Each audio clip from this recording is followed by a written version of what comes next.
TMS మీద వచ్చిన వార్త సమాచారం ఒక అనుచిత వ్యక్తి తప్పుడు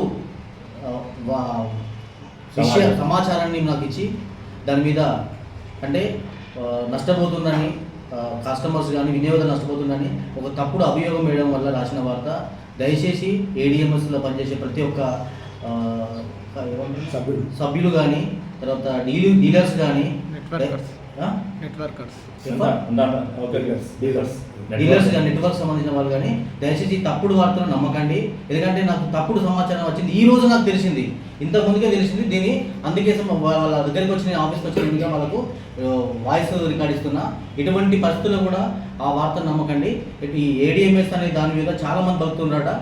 ఈ విషయాన్ని దయచేసి అందరూ వినాలి.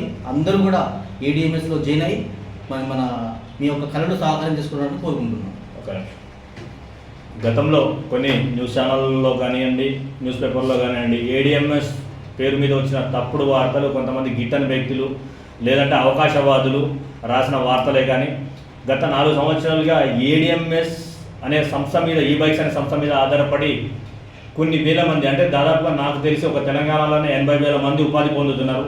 అటువంటి కంపెనీని నష్టపరిచి వేరే కంపెనీలు ఏదో డెవలప్ చేసుకోవాలని పోటీతత్వంతో ఉన్న కొన్ని కంపెనీలు యాడమ్స్ కంపెనీ బదనాం చేస్తున్నాయి. కాబట్టి మీరు ఎటువంటివి కూడా నమ్మకూడదని యాడమ్స్ సభ్యులని, డీలర్లని, ప్రజలను కూడా కోరుకుంటున్నాను.